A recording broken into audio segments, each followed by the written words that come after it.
waktu gue pertama kali bisnis gue itu gue nggak langsung memasarkannya dalam dunia digital. Enggak langsung. Enggak. Kemana dulu berarti? Gue punya komunitas. Kalau lu disuruh milih, lu lebih baik bangun bisnis dengan modal gede langsung gede atau lu dari kecil dulu? Sebenarnya bisnis itu nggak bisa ya. Bisnis itu benar-benar harus bertumbuh. Jadi kalau menurut gue sebagai seorang owner, kita itu nggak apa-apa, nggak paham semua, tapi hidangan ilmu bergizi dan berisi. Selamat datang Fahmi Tholib. Gue manggilnya apa nih Bang? Bang Fahmi aja ya. Asal jangan Bang Thoyib. Asal jangan Bang Tholib. Kita nggak pulang-pulang nih. Apa kabar Bang Fahmi?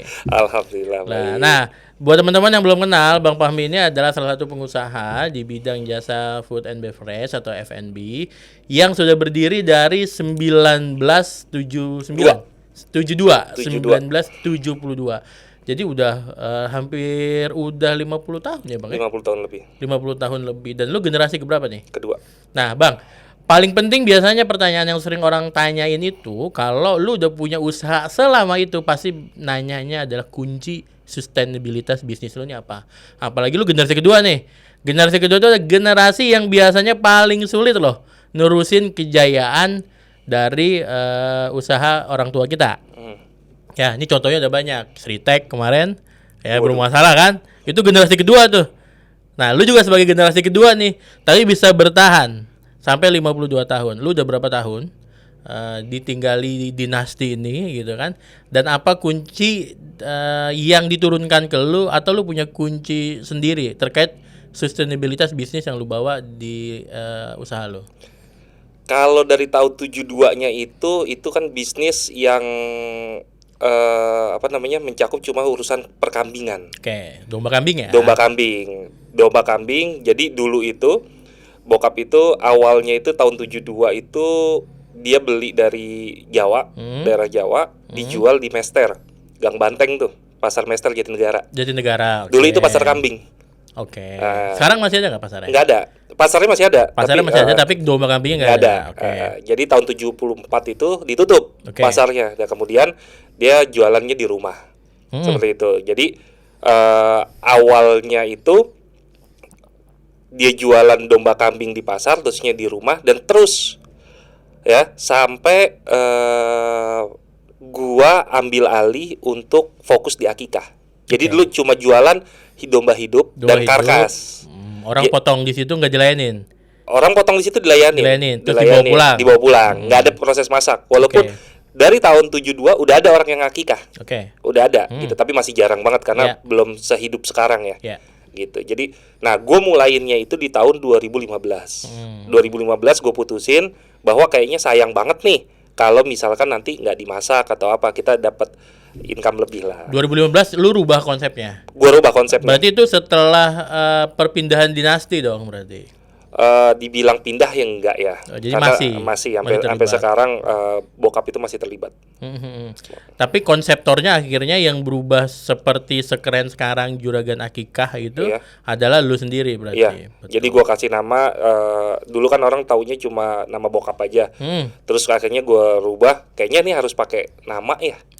Ada nama brandnya, ada logonya, apa segala macam, mulai kita pasarkan.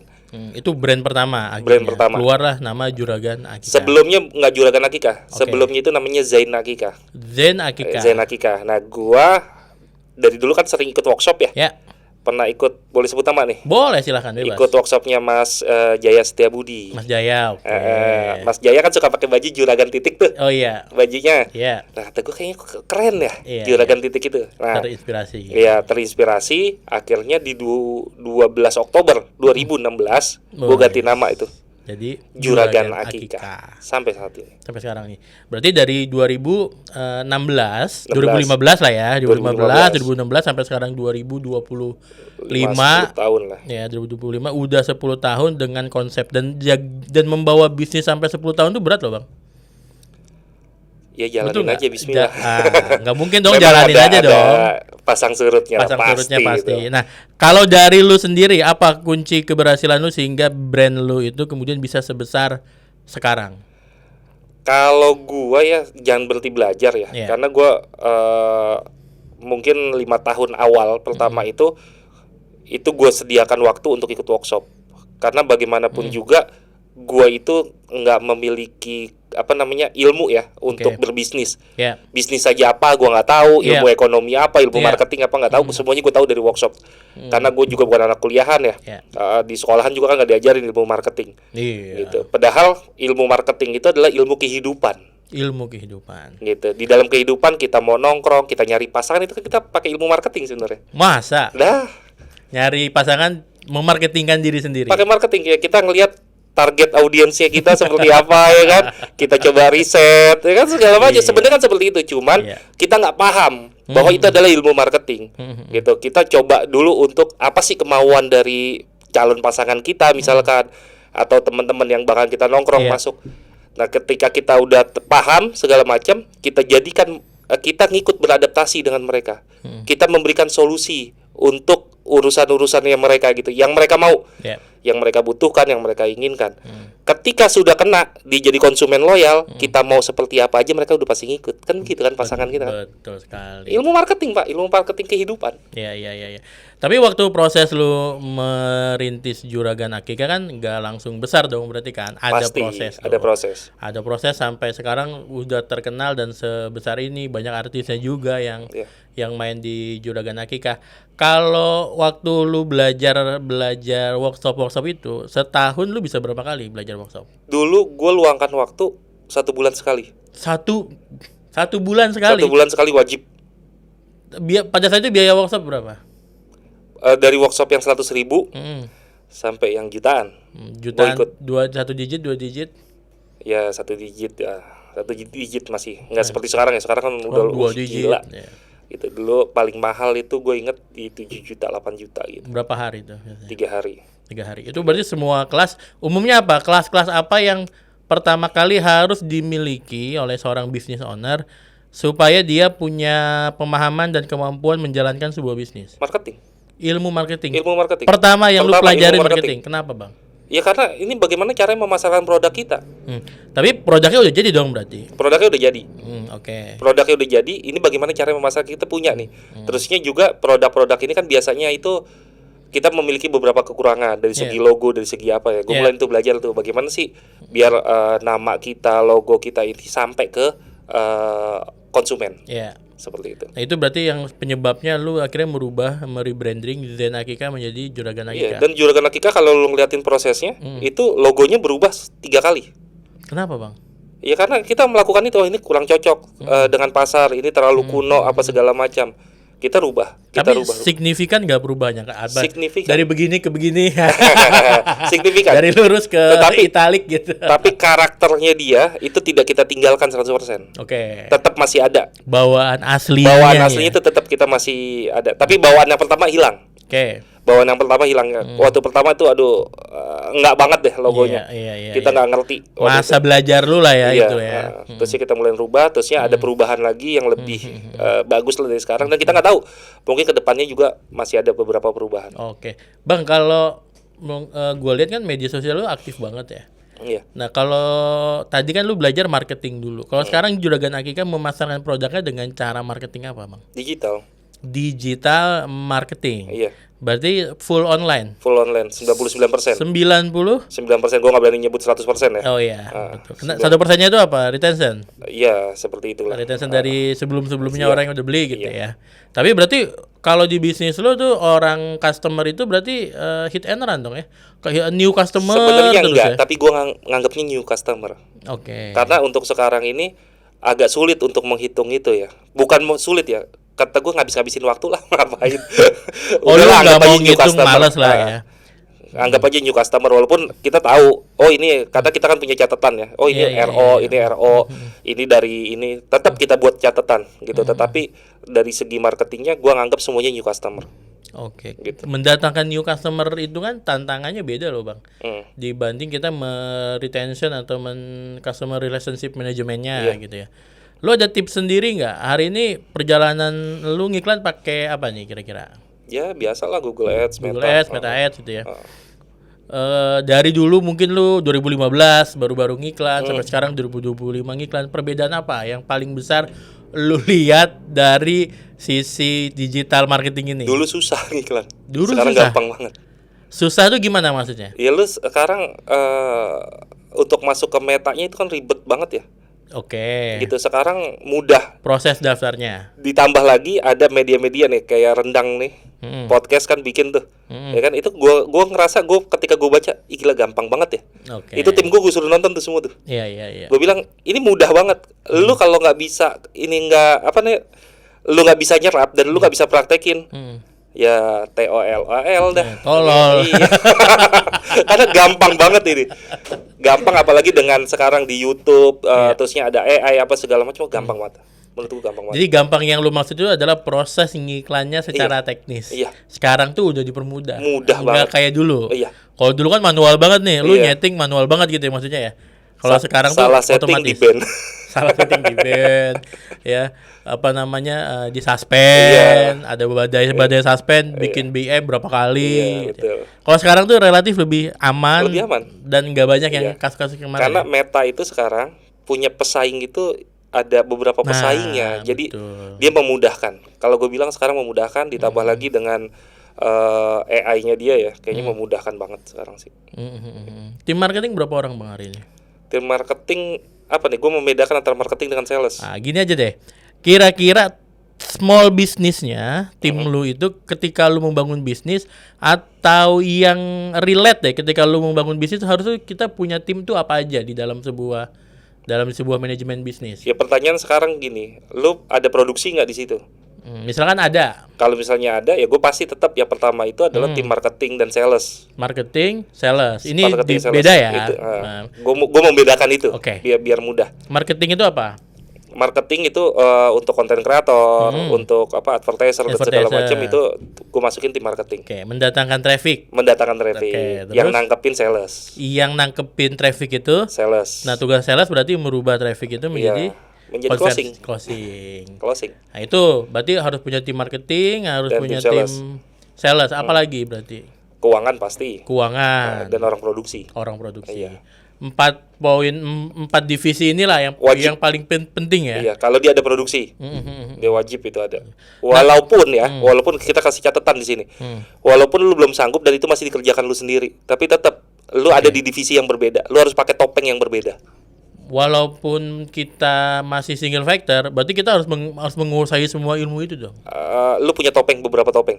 Kalau menurut gua, kalau misalnya masih kecil ya, kita belum bisa pakai konten kreator, apalagi sekarang ya. Yeah. Gua rasa kalau misalnya sekarang orang bilang dia nggak bisa bikin konten, mainnya kurang jauh. Nggak bisa bikin konten, mainnya kurang jauh. Ngopinya kurang kental. Bos, zaman AI bos. Ada Evo 3. Canva udah ngeluarin AI. Canva udah bisa bikin landing page, Pak. Gitu kan. Lu bisa nulis cuma pakai prompt dan promptnya lu bisa nanya. Bagaimana bikin prompt. Gitu. Jadi kalau sekarang lu masih nggak bisa bikin, waduh ngeri. Makanya nih konten-konten kreator nih lu kalau kurang mempelajari teknologi, digantiin lu besok.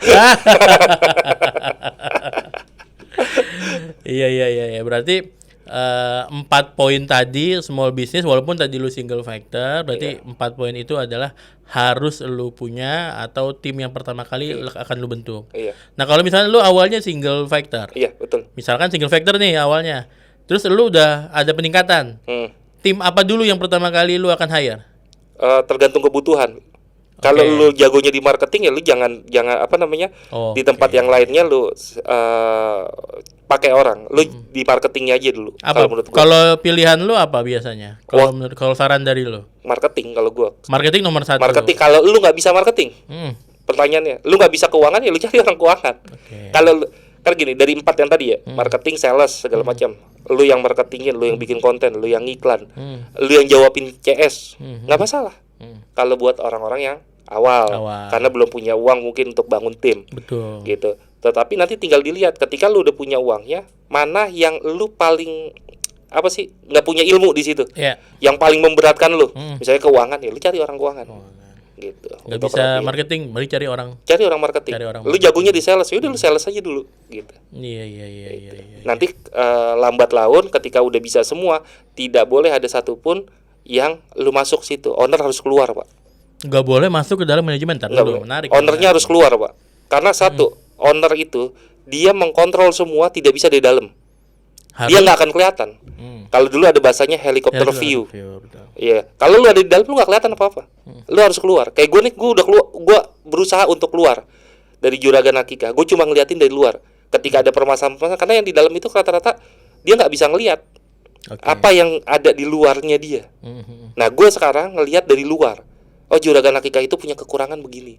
Gue tinggal panggil manajernya, gue ajak ngobrol, nih kita punya kekurangan begini. Kadang-kadang mereka tuh yang di dalam, karena mereka melakukan kebiasaan aja, rule yang ada, itu kadang-kadang belok itu nggak berasa, Pak. Gitu. Nah, kita tuh tugasnya ngelurusin. Gitu.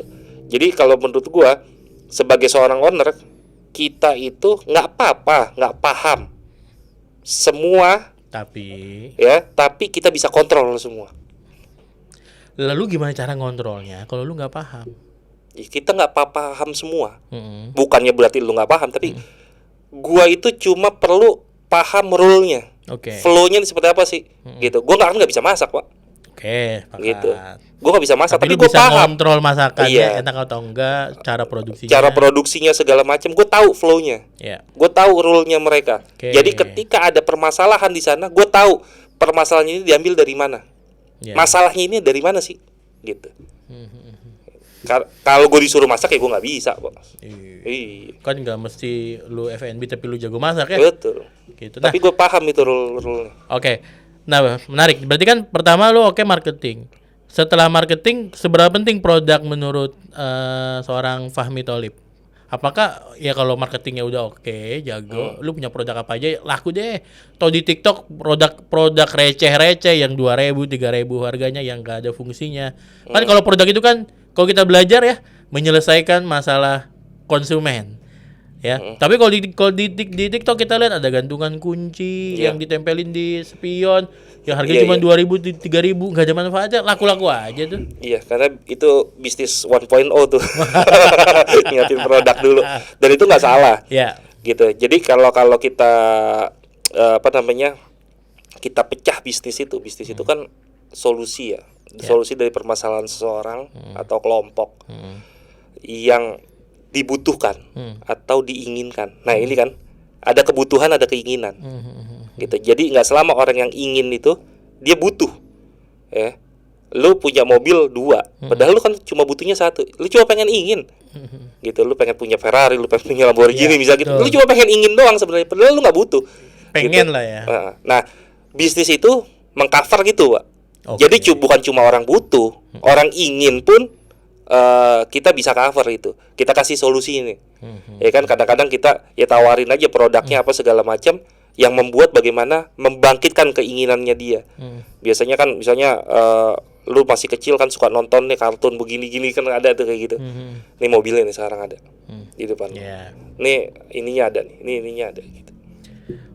Jadi tips dari lu kunci passwordnya, kunci rahasianya apa untuk bisa membuat produk yang sesuai dengan yang pasti laku nih, kayak produk lu banyak disukai orang, mahal juga harganya tapi orang banyak yang beli. Ya kalau gue pertama ketika gue bikin produk biasanya itu gue lakukan riset. Iya, apa sih yang dimauin sama konsumen? Ngerisetnya gimana? Nanya konsumen. Gue nanya konsumen karena kebetulan kita kan udah punya konsumen. Atau jadi gini, Bos. Waktu gue pertama kali bisnis gue itu gue nggak langsung memasarkannya dalam dunia digital. Nggak langsung. Nggak. Kemana dulu berarti? Gue punya komunitas. Jadi kita kan punya komunitas nih. Kita punya teman-teman tongkrongan. Keluarga gue besar banget, Pak. Gue punya keluarga besar, yang besarnya tuh besar banget. Ya kan Arab Betawi nih. Ya kan besarnya tuh besar banget gitu. Bahkan di satu RT aja udah 138 orang. Cakep tuh. Nah, mereka ini kan pasti ya namanya orang itu kan punya pemikiran yang berbeda ya. Nah, itu ketika gue bikin produk, gue bagiin aja. Lu undang sampling test lah ke mereka. Iya, gue undang makan. Jadi kalau yang nggak punya konsumen bisa melalui teman-teman atau saudara-saudara kita tadi. Awalnya kan bagaimana gue bisa pastikan bahwa produk gue ini enak. Tapi kalau yang dikasih saudara, kadang feedback loops yang kita dapat tuh kita nanya. Kita nanya. Kadang gue mau jawab jujur nggak enak. Nah sekarang lu gitu kasih ke orang juga, orang Indonesia itu banyak yang nggak jawab jujur, Pak. Iya juga sih. Tetapi kalau lu ngetesnya di 100 orang, lu punya saudara 100 orang, dan 100 orang itu lu kasih misalkan, lu ajak makan, ini kurang apa ya? Iya. Itu pasti jawab, Pak. Iya. Ini kurang garam, ini coba tambahin, apalagi ini orang-orang Arab Betawi kan banyak tukang masak tuh, pasti ini kurang garam nih lo. Mulutnya nyeplos banget gitu ya. Kalau keasinan lu pengen kawin lagi, masakan asin gitu. Nyeplos banget kan. Nah, itu alhamdulillahnya di situ kita mulai, kita coba, terusnya kita mulai tawarkan ke komunitas.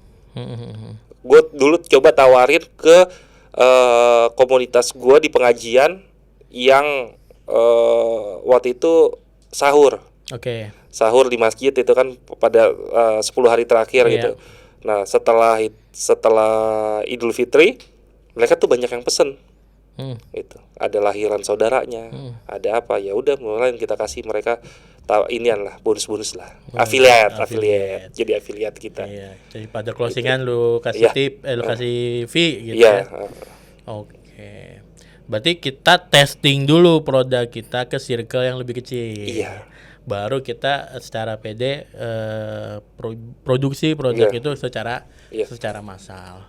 Nah, harus nggak sih kita tuh bangun sebuah bisnis, Bang, dengan modal yang gede dulu? Kalau lu disuruh milih, lu lebih baik bangun bisnis dengan modal gede, langsung gede, atau lu dari kecil dulu? Ini penyakit kita, Pak. Kita udah punya duit soalnya, Pak.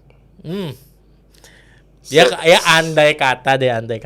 Sebenarnya bisnis itu nggak bisa ya. Bisnis itu benar-benar harus bertumbuh. Bisnis itu harus ada pondasinya. Kalau lu pernah dengar pohon korma nggak? Pohon korma itu kan lama banget ya numbuhnya. Tapi dia nguatin akar. Gitu. Kebanyakan kita ini sekarang melihat dari startup nih. Kita kan banyak teman-teman itu gue bilang apa ya, mati literasi atau apa ya? Mereka tuh nggak, padahal bisa dilihat dari 100 startup yang tumbuh berapa sih? Ya sekitar dalam 1% yang bertahan 2 tahun cuma berapa persen? 1%. Kalau nggak salah ya, bisa dilihat lah, bisa dicari datanya. Tetapi kan, nah akhirnya mereka mencoba. Ya udah, pokoknya ada modal, terima investasi segala macam, langsung membesar. Gue lihat banyak yang bertumbangan. Dari lingkungan terdekat gue aja tumbang. Gitu. Dana investasi berarti funding. Investor. Kayak teman-teman gue, mereka memulai ya benar-benar dari kecil. Mereka membangun tim, mereka bikin produknya dulu. Kalau sekarang bikin produknya dulu. Iya. Mereka bikin produknya, mereka melakukan riset terhadap produknya. Habis itu mereka coba untuk baru membangun tim dan memasarkan. Tapi kalau dia punya duit, nggak ada yang kuat sama prosesnya tuh biasanya, karena lama. Ya, tetapi dengan proses seperti ini kita seperti membangun pondasi yang kuat dulu. Gitu. Karena kalau misalnya langsung besar gini loh, Bos. Gue itu pernah ngerasain dari bisnis gue itu bertumbuh langsung 100%. Goyang, Bos. Goyang. Apanya yang goyang? Pilarnya, produksi berantakan. Profitnya akhirnya malah, bayangin, naik 100% malah terjadi kerugian. Naik 100% malah rugi, tapi profit malah rugi. Malah turun profitnya. Gitu. Kenapa? Karena kita harus bertahap, Pak. Lu bayangin sekarang, lu produksi, Pak. Misalnya kita produksi makanan, ya kan? Hari ini lu produksi 500 box satu hari, ya, dengan kapasitas 3 orang. Kalau hitungan matematika, walaupun bisnis bukan matematika murni ya, gitu. Hitungan matematika, ketika dia naik 100%, itu 1000 box. Itu 6 orang, Pak. Harusnya. Di mana lu nyari? Kalau tahu-tahunya dadakan pesanan seperti itu. Gitu. Berapa banyak sekarang bisnis-bisnis yang tahu-tahunya orang ngantri. Ya kan? Akhirnya apa? Orang malas ke sana, dia nggak siap. Marketingnya gila-gilaan, produksinya nggak siap. Nggak balance nih berarti. Nggak balance. Seperti yang lagi nyaingin fast food tuh. Ada salah satu tuh yang warnanya kuning-kuning. Dia kadang-kadang nggak siap itu. Antriannya sampai panjang banget. Akhirnya ya berantakan, ini kotor apa segala macam. Karena nggak siap dengan marketing yang terlalu tinggi. Seperti itu. Itu gue agak-agak mengerikan melihat yang seperti itu harus diperbaikin. Benar-benar. Tapi akhirnya apa? Ketika diperbaikin pun ngeri. Apakah ini cuma sifatnya momentum saja? Atau akan berlanjut? Nah, ini kan dilemanya owner kan. Gue nambah karyawan apa enggak nih? Gitu. Tetapi kadang ownernya juga nggak tahu diri. bukannya ditutup, dia pakai sistem jalan tol. Mau macet seperti apapun, tetap dibuka pintunya. Oke, jadi bad experience juga ya buat konsumennya ya. Iya, akhirnya orang nggak mau lagi untuk datang, nggak mau ini ya. Udah gitu pas dicoba, karena udah bad mood duluan, rasanya jadi gak karuan. Betul. Gue dulu kalau ada 20 orderan, nambah satu aja gue nggak terima. Kalau kita udah maksimalnya di situ. Demi menjaga kualitas dan pelayanan kita. Betul. Oke Bang, menarik tadi kita lagi ngomongin yang masalah profit turun gitu ya. Berarti kan secara prinsip lu kalau jadi seorang CEO atau lu sebagai owner, lu juga harus bisa dong baca laporan keuangan. Betul. Walaupun lu nggak mesti bisa nyusun laporan keuangan. Iya. Tapi apakah sepenting itu seorang owner mampu membaca laporan keuangan? Penting Pak, itu apa sih jarum kompas kita Pak. Lu meleset sedikit Pak. Iya. Apalagi kita kita itu kan bikin dari barang yang mentah ke setengah jadi ke jadi Pak. Ada proses yang harus dilewati. Ini meleset sedikit Pak. Jangan jauh-jauh, timbangannya aja itu meleset sedikit aja. Itu kesininya itu gede banget Pak. Itu gede banget kalau meleset sedikit. Nah itu bagaimana kita melihat itu? Kita ngeliatnya di laporan keuangan. Itu kelihatan semua tuh. Jadi jendela si owner untuk mengambil segala macam keputusan itu pasti salah satunya adalah dari laporan keuangan. Maka jadi soft skill yang harus dimiliki ya. Baca laporan ya. Baca laporan bukan bikin laporan. Minimal laporan. Tahu dan bisa ngambil keputusan. Ini kenapa nih? Ini kenapa terjadi seperti ini? Kenapa ada harga yang tentunya ngelonjak? Gitu. Kenapa ada harga yang tentunya murah banget misalkan seperti itu. Kenapa ada pemakaian yang berlebihan segala macam. Biayanya tiba-tiba naik. Akhirnya juga nanti kita bisa terhindar dari fraud. Oke. Gitu. Oke. Seberapa penting Bang sistem yang ada untuk mengembangkan supaya bisnis kita masuk ke ranah scale up? Sistem apa nih? Ya, kan sistem saat ini banyak nih. Ada sistem keuangan, ada sistem POS-nya mungkin. Penting nggak sih di tahap mana sampai dibilang penting kita harus mengintegrasikan bisnis kita ini dengan sistem yang proper untuk membantu kita mengembangkan bisnis kita untuk ke fase scale up? Kalau gue ngeliat ketika kita memang sudah kewalahan loh. Oke. Gitu, misalnya kayak kewalahan dalam pencatatan. Buat apa sekarang lu misalkan ya kita pakai. Lu sendiri pakai sistem? Iya, misalnya kayak sistem mood CS tuh. Iya, misal apa? Omnichannel. Iya, seperti itulah model. Lah kalau CS lu cuma satu mau ngapain lu pakai itu? Betul juga. Pakai WA biasa aja gitu. Iya, gitu. Loh, ntar ownernya susah ngelihat.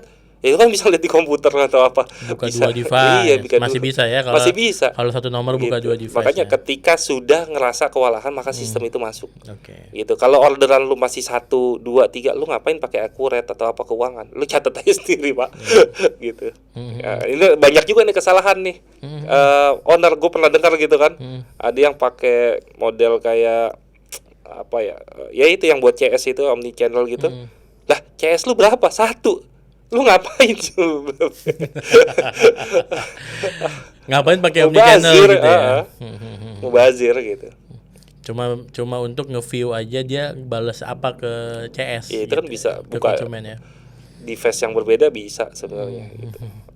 Nah, permasalahannya adalah Bang secara teori UMKM yang baru itu memang banyak yang bertumbangan bahkan di tahun pertama dia memulai bisnis. Betul. Ya, salah satunya adalah tadi ya terkait mentalitas juga nih si ownernya. Sengaruh itu nggak sih Bang mentalitas owner itu dalam proses pengembangan bisnis di awal? Kalau kita ngelihat, jadi gini, banyak owner ini. Kalau gue punya privilege ya, gue dari bokap gue nggak kerja, bokap gue itu langsung bisnis gitu kan, abang-abang gue, kakak gue semua pada bisnis. Walaupun bisnisnya UKM lah kecil. Tapi ini privilege gue, gitu kan. Gak semua orang punya privilege itu. Nah, kalau gue melihat dari teman-teman, mereka dari dunia kerja, yang kerjanya profesional, tentunya mereka bikin usaha, Pak. Shifting, Pak. Dan dia nggak ngerti. Dulu, lu sering ngeluh kan sama bos lu gitu kan? Gue kerja capek-capek, bos gue enak-enakan duduk apa segala macam gitu. Pas kata dia pindah, kok gue gak kayak bos gue ya? Kok gue capek banget ya? Nggak semudah itu Ferguson gitu ya. Sekarang kita bertanya, bos lu mulainya kapan? Lu kerja di tempat bos lu mungkin baru 5 tahun. Bos lu mulai udah dari 20 tahun yang lalu. Dan lu mulai sekarang dari nol. Gitu. Jadi mereka itu pas kata shifting mereka kaget. Tidak seperti yang diharapkan. Gitu. Mereka keluar dari zona nyamannya mereka. Ya kan? Menuju ketidaknyamanan. Padahal kan kalau udah nyaman mah udah aja. Udah aja jadi pegawai gitu ya.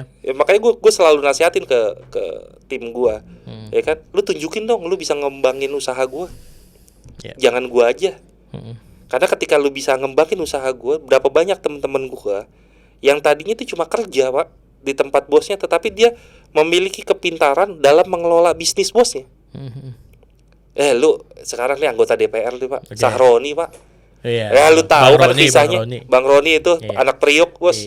Ya kan, dia cuma jadi supir, tetapi dia bisa mimpin rapat ketika bosnya lagi mabok. Ya kan dia ceritanya begitu tuh. Ya kan bosnya mabok mulu. Ya kan, dia nemenin tuh bosnya kalau rapat. Akhirnya apa? Kata bosnya, lu aja deh yang rapat. Akhirnya dia nguasain pak, dia pelajarin. Ketika dia nguasain, dia yang jadi bosnya pak. Malah dibeli tuh perusahaan bosnya. Diambil alih gitu. Nah sekarang teman-teman di sini, ketika kerja, lu jangan mau deh ngeluarin kemampuan yang lebih, nanti lu dimanfaatin sama bosnya. Wih salah pak. Kalau kita nih owner ada kemampuan lebih dari karyawan kita, ya kemungkinan kita akan ngajakin kerja sama. Malah. Gitu ketika ini. Cuman jadi partner bisa jadi partner gitu. Lu ada salah satu karyawan lu yang jadi partner lu. Gue tahu kan. Seperti itu. Ya kan akhirnya kan jadi partner. Gitu. Cuman kan kebanyakan dari teman-teman itu langsung pengen jadi posisi bos. Mereka safety dari tempat kerja, langsung buka usaha. Usahanya cuma karena ngelihat ada startup yang lagi viral. Ikut-ikutan. Dia nggak tahu tuh startup lagi bakar duit. Dia bikinlah di pinggir jalan dengan marketing seadanya, dengan rasa seadanya, dengan segala macam lah seadanya. Akhirnya apa? Orang cuma uji coba doang. Habis itu menghilang. Jebret ya, dipukul kenyataan, bubar gitu. Akhirnya kembali lagi ke dunia kerja, dan kembali ke dunia kerja mulai dari nol lagi. Dari awal lagi. Karena perusahaan baru ya lu pasti ada senior yang di situ. Betul. Gitu. Menarik sekali ya Bang ya. Oke, kalau lu sendiri Bang pernah mengalami fase gagal nggak? Gagal pasti. Pastilah. Harus atau kalau pasti kan gagal. Kayak ya udah lu kalau lu mau bisnis ya lu udah siap-siap gagal gitu. Tapi apakah harus gagal dulu? Kalau gagal dulu ya gue ngapain beli e-course, gue ngapain ikut pelatihan. Gue tuh ikut pelatihan kan ya untuk menghindari kesalahan yang udah pernah mereka lakukan kan, kurang lebihnya gitu. Tetapi kan lo akan membuat kesalahan yang baru. Tetapi bedanya kita ketika kita melakukan kesalahan, kita cepat bangkitnya. Iya, karena mentalitas tadi ya. Yang paling bahaya menurut gue, lo nggak tahu itu kesalahan. Tahunya dari mana? Ya karena itu tadi kan lu udah belajar, lu udah tahu flow-nya apa segala macam, lu nggak asal-asalan bikin. Ya kan, SOP-nya lu buat, job desk-nya lu buat. Ketika lu melakukan kesalahan, lu tahu nih salahnya ada di mana. Gitu. Kalau lu nggak pernah bikin, udah jalanin aja udah bisnis.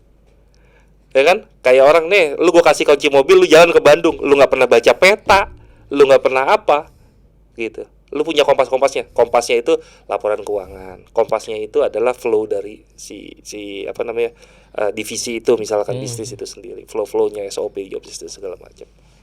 Gitu. Kalau gua ngeliatnya seperti itu. Nih, karena banyak juga hari ini yang akhirnya FOMO-FOMOan, gue keluar dari kantor gitu kan. Pas berkumpul bikin serikat sama temennya yang lain yang keluar juga dari kantor gitu kan.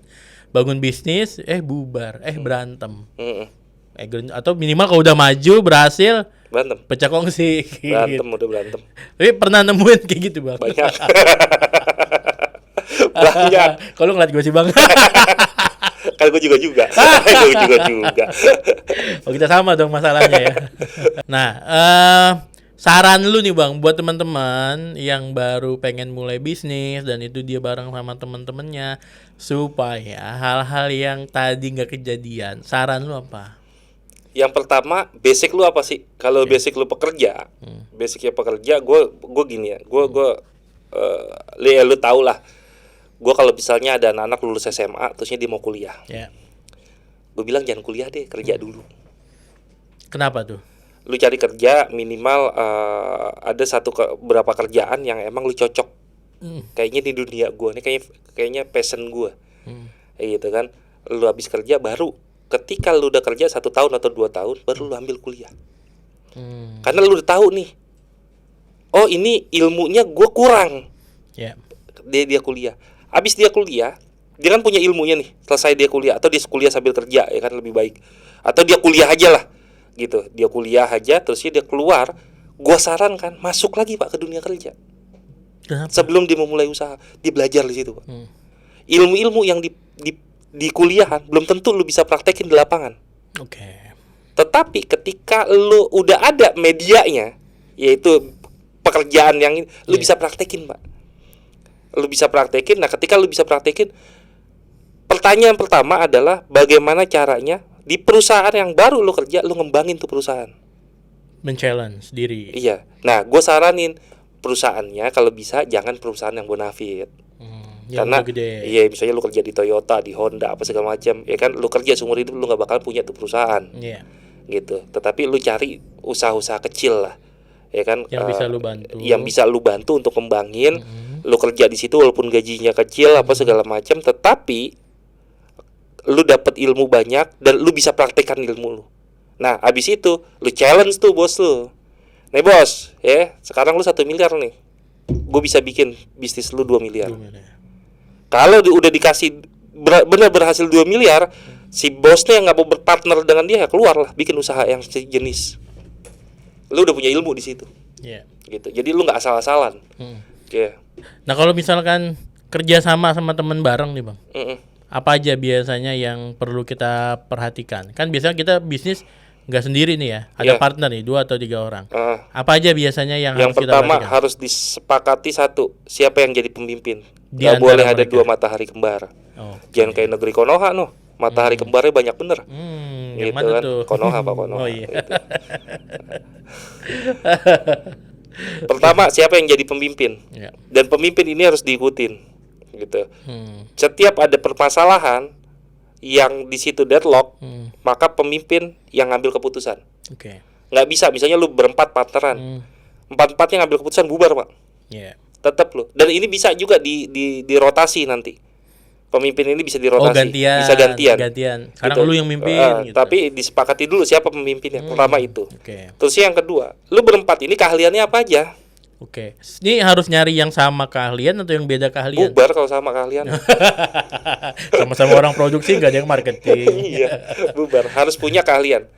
Kalau misalnya umumnya ternyata apa aja kombinasinya Bang? Ya marketing, HR, sama keuangan.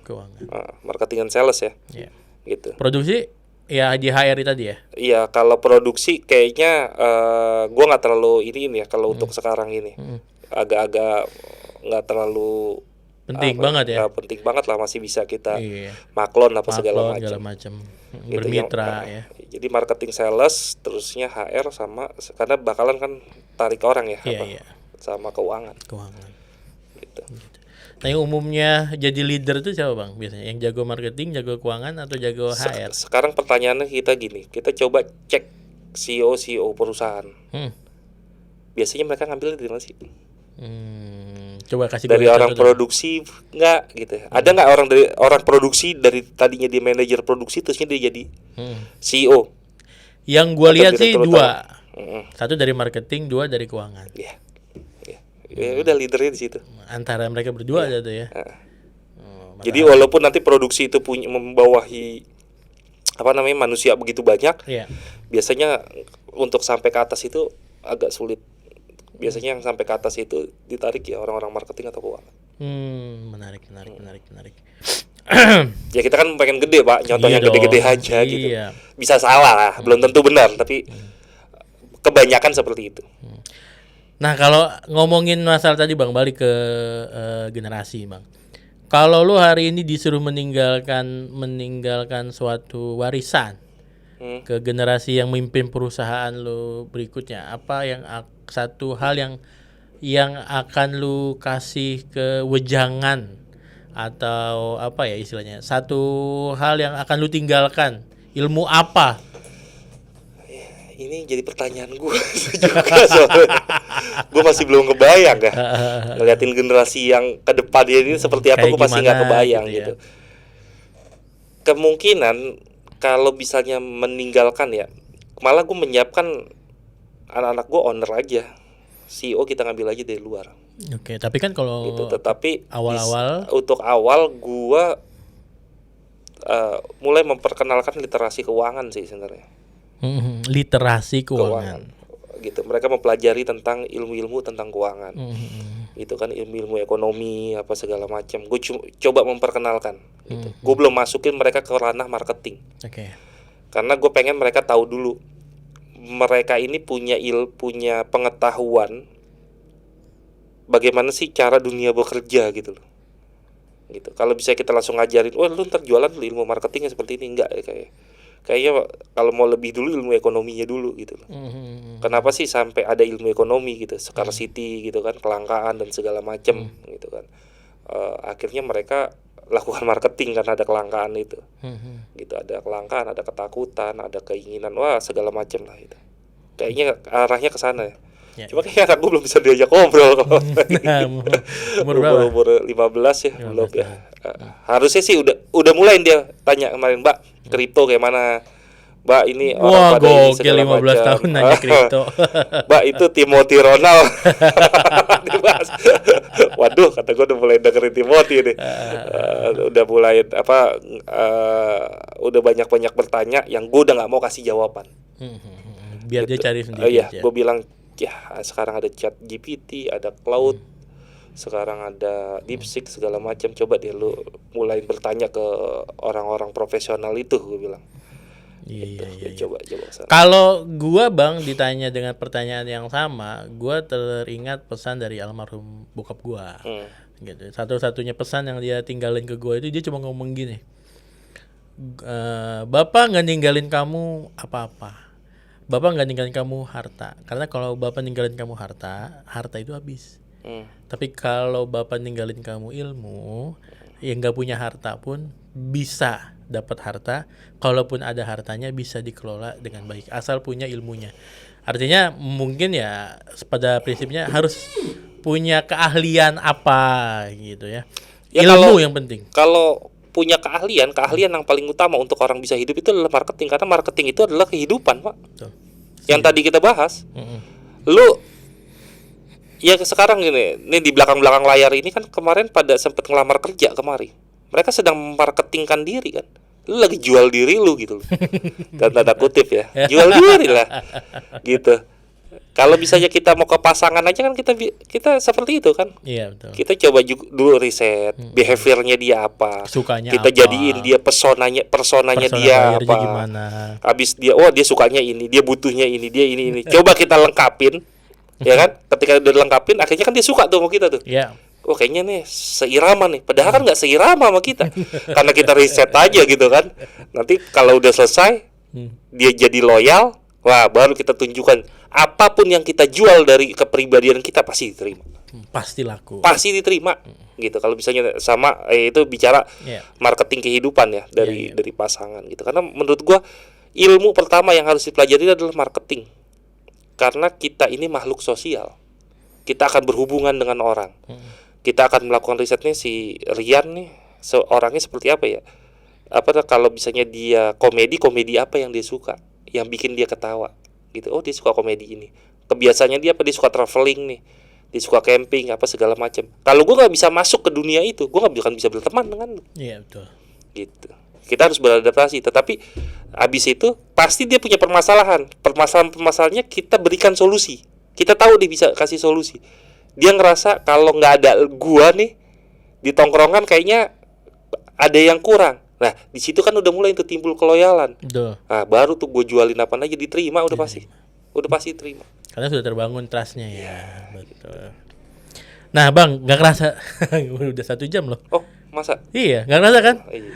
Nah, terakhir nih Bang, message terakhir buat audiens gua nih di podcast Rendang, buat mereka-mereka yang baru mau mulai bisnis atau hari ini sedang di fase UMKM dan ingin berkembang. Kira-kira pesan apa dari lu buat mereka supaya mereka bisa sustain kayak Juragan Akikah? Yang pertama itu jangan pernah puas. Jadi yang pertama itu mereka jangan pernah puas diri. Ya, tantangan ke depan itu sangat amat panjang. Masih berat tantangan-tantangan perubahannya ke depan. Juga perubahan itu luar biasa ya. Itu kita sekarang perubahan itu bukannya bulan, tahun, hari.